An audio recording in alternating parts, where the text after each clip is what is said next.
W jednym z ostatnich filmów powiedziałem swoje zdanie na temat syfu, jakim niestety stała się twierdza. Wielu z Was pisało w komentarzach, że szkoda, że nie poruszyłem tematu Stronghold Warlords, na co starałem się odpisywać, że będę chciał zrobić osobny film o tej grze. No i właśnie o tym jest ten film. Traktujcie to jako uzupełnienie poprzedniego materiału, który podlinkuję Wam w opisie, jeśli jeszcze go nie widzieliście. Ja jestem Przemo z kanału No Nie i zapraszam.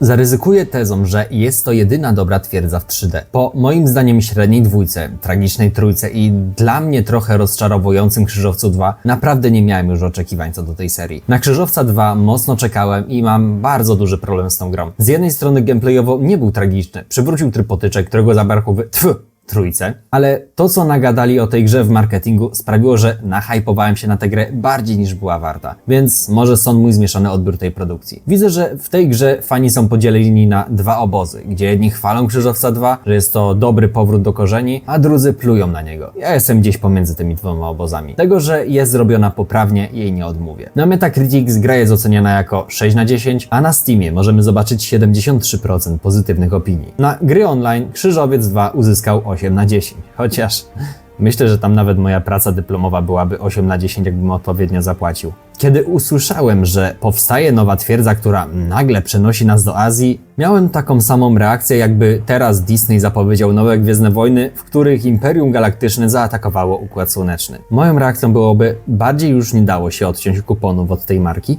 No bo czego innego możemy się spodziewać, skoro seria przyzwyczaiła nas do średniowiecznej Europy lub Bliskiego Wschodu, a tutaj nagle przenosi nas na Daleki Wschód. Oczywiście były po drodze też twierdza legendy, które ani nie były na Bliskim Wschodzie, ani tym bardziej w Europie, niemniej dalej zachowywały tą stylistykę takiego średniowiecza wymieszanego z fantasy. Gra w zasadzie wpadła mi w łapki przez przypadek, bo została wydana w bardzo fajnej wersji pudełkowej, gdzie mieliśmy dołączony artbook, soundtrack, a także film pokazujący proces tworzenia gry. I jak się okazało, to jest naprawdę dobra twierdza. Grę zacząłem sobie odświeżać na potrzeby tego materiału i przyznam szczerze, jest lepiej niż zapamiętałem. Dużym plusem dla mnie jest z perspektywy czasu to, że mamy nowe boty, do których wybrania nie potrzebujemy DLC. Do Warlordsów wyszły 4 kampanie w ramach płatnych DLC, każda z nich zawiera 6 dodatkowych misji. Przypomnijmy, że w Krzyżowcu 2 DLC-ki wyglądały tak, że kupowaliśmy nowe boty plus szlak potyczek. Tutaj we Władcach Wojny boty dostaliśmy za darmo do podstawki i jedyne czego nie mamy to dedykowanych im kampanii. Co jest moim zdaniem świetnym plusem, ponieważ podstawka Warlordsów nie miała aż tak dużo botów i cieszę się, że po prostu je tam dodali. Powiem tak,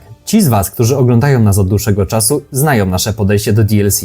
Jeśli gra jest rozwijana darmowymi patchami niezależnie od płatnych DLC, to nie mamy z tym problemu. Jako dobry przykład pokazujemy tu często Nordgarda, który zawsze coś tam doda, jakieś mechaniki, balans patche, reworki i tym podobne. A dla zachowania ciągłego rozwoju gry i żeby też twórcy mogli czerpać z tego profity, to możemy kupić DLC z nową frakcją i jej nowymi mechanikami. Złą praktyką uważam jest kupowanie nowych patchy, co niestety coraz częściej widzę w grach Paradoxu. Innym studiem ze złymi praktykami DLC jest moim zdaniem nasz polsko-chiński Techland i Dying Light 1, gdzie poza dodatkiem The Following nie ma tam według mnie nic interesującego. Wracając do twierdzy. Fabuła nie jest tutaj niczym odkrywczym i służy bardziej jako taki rozbudowany samouczek, który wprowadza nas w mechaniki gry. Każda z tych kampanii przedstawia nam inne realia historyczne. Przykładowo, raz jesteśmy u boku Qi Shi Huanga, który zjednoczył Chiny w 221 roku przed naszą erą, a w kolejnej kampanii śledzimy losy Chingis Khana, czyli XIII wiek naszej ery. Więc poznajemy tu z punktu widzenia historii regionu bardzo ważne postacie.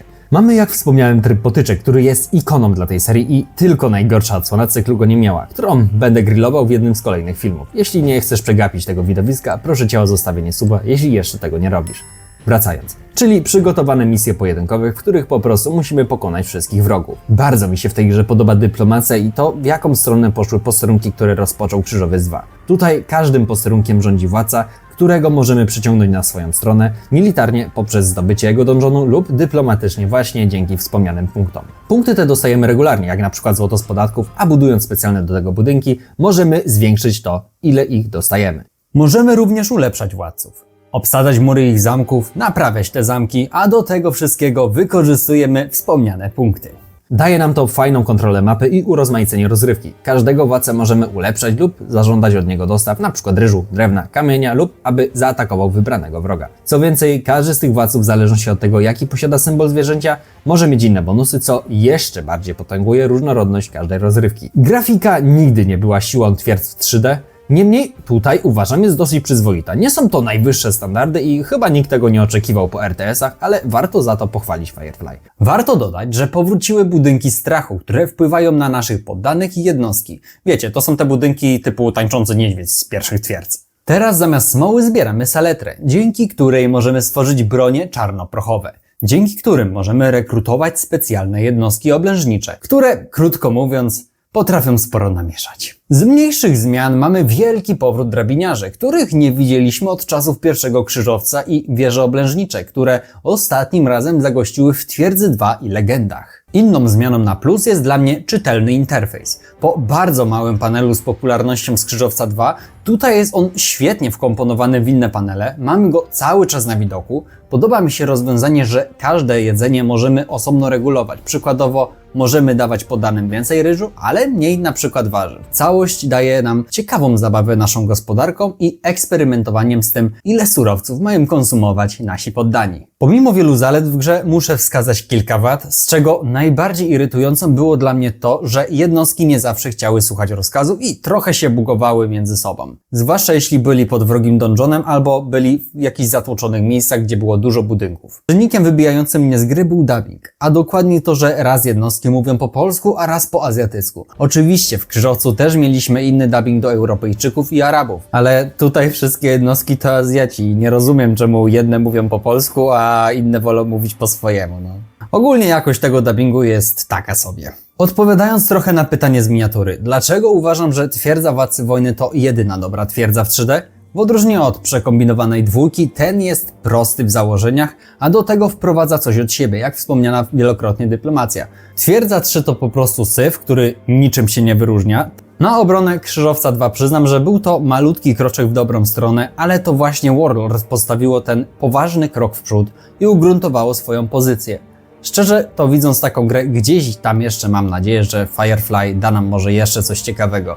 Innym elementem, który wzorowo wykonał Warlords, to przywrócenie mechanik takich jak system strachu, który może wpływać na naszych poddanych i jednostki. Ogólnie widać, że gra wzięła wszystko co najlepsze z kultowego Krzyżowca i jedynki oraz zaadoptowała to pod siebie. Jak widać, Stronghold Warlords to całkiem sympatyczna produkcja. I mówię to jako osoba, która bardzo nie lubi azjatyckich settingów. Kwestia gustu, po prostu nie moje klimaty. Niemniej, jeśli jeszcze nie grałeś, polecałbym dać tej grze szansę. Tyle ode mnie. Jeśli dotarłeś do końca, bardzo Ci dziękuję za uwagę. Jeśli podobał Ci się film, będę wdzięczny za zostawienie łapki w górę i suba na kanale. Dla Ciebie to 2 kliknięcia, a mi pomoże to docierać do większej ilości osób i robić jeszcze bardziej dopracowane filmy. Tyle ode mnie. Widzimy się już niedługo przy okazji kolejnych filmów. Do zobaczenia.